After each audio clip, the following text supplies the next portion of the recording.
In today's video, I am going to be giving you some big tips on how you can shoot the basketball better. Shooting a basketball doesn't have to be extremely hard. There's a lot of simple tips that you can basically follow to be able to have a fantastic shooting form. So let's get down. Let's check out what David does to be able to have a really good shot. Okay, so really quickly, what do we see him do in this clip that allows him to be able to make this shot? Well, there's a few things that he does, and the first thing that I really want to point out is the fact that I really like his shooting form, and that's why I'm giving you tips based off of him. But some of the things that he does is he has a nice wide form. He has a nice wide base, and that's going to allow him to absorb hits. That's going to allow him to be able to, when he stops quickly, to be able to still have a nice balanced shot. We can also see that his feet, knees, hips, and shoulders all point the exact same direction. This is going to allow you, if you were to do this yourself, it's going to allow you to have a more consistent shot. Now, when it comes to a player with longer arms, like David as a good example, you're probably going to have the ball go up the middle of your body. I know there's a lot of coaches who will say you need to bring it up the right side of your body, and when somebody tried to do that with a lot of the players who I've trained and currently train right now who have longer arms, their shooting percentages drop like crazy, like a rock. And even the ones who stuck with that style of shooting form, keeping it on the right side of their body, if they've got a +2 or more inch wingspan than their height, they tend, even if they hold on to that form and they work on that form for like a year and a half, and they go back to that up the middle shooting form, if they've got longer arms, they actually shoot a heck of a lot better, even if they were shooting with that ball on the right side for a year and a half, 2 years in some cases. So definitely, if you've got longer arms, for example, like David, going up the middle of your body and then bringing the ball in is going to be a lot more comfortable, and you're going to be able to make a lot more shots. The other thing that I really like about David is the fact that he gets his shoulder and elbow in line with the rim. This is a very important tip. If you do not have that in line, the ball is going to go right or left. So if your shot tends to drift to the right or left, that's probably what's going on. And then I also like the fact that he has no thumb flick. That's great.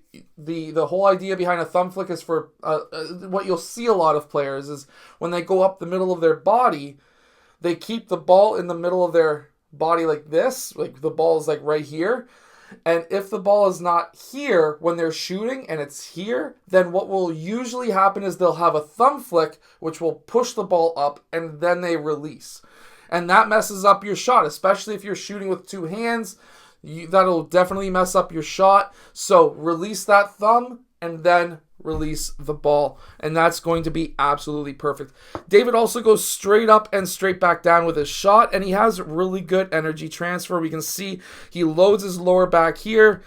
He goes into his shot. He's extending his lower back, and then he extends his legs up. This is going to give him good energy transfer, and then on top of it all, when we look at his shot as one, it's all in one motion straight up, and he has that soft release on his hand. That soft release will give you a bit more arc on your shot, which will help you, of course, make more shots. Now we can also see right here when he goes for a shot on this angle, we can see that he gets that ball, at least a part of it, over top of his upper arm. We can see that right there. Now he gets a little bit of thumb flick right there, but he releases it before the ball is released here. That's extremely important.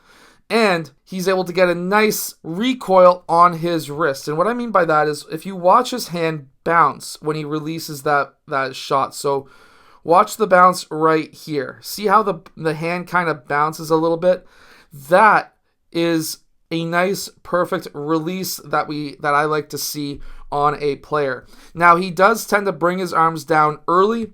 That is something that a lot of players will do, but he gets the extension and then he drops when he lands. That's totally fine. Also, something that I really want to point out is right here. He's not squared up to the basket. He is far from squared up to the basket. A lot of old school coaches will say you need to get your whole body totally squared up perfectly to the rim. And that is just something that I wholeheartedly disagree with. Because if you're the rim right now and I'm facing the camera, And I'm squared. Shoulders are square, hips are square, everything is square. If I go up, what is going wrong with my elbow right now? It's out. It's flared out. You need to fight for it to stay in. Now, if I was to tilt my body away, look at how much easier it is to keep this straight to the rim. This is extremely important. Just having a little bit of tilt to your body can allow you to have a straight shot. And you don't need to have overtraining to be able to fix it. You just need a comfortable shot. Some players, like David, will have more tilt away from the basket than others. And there's some players like Klay Thompson who can be completely squared up to the rim. But if you've got longer arms, generally speaking, you're going to want to be at least slightly tilted. You want to bring that ball up the middle of your body, and then you want to release.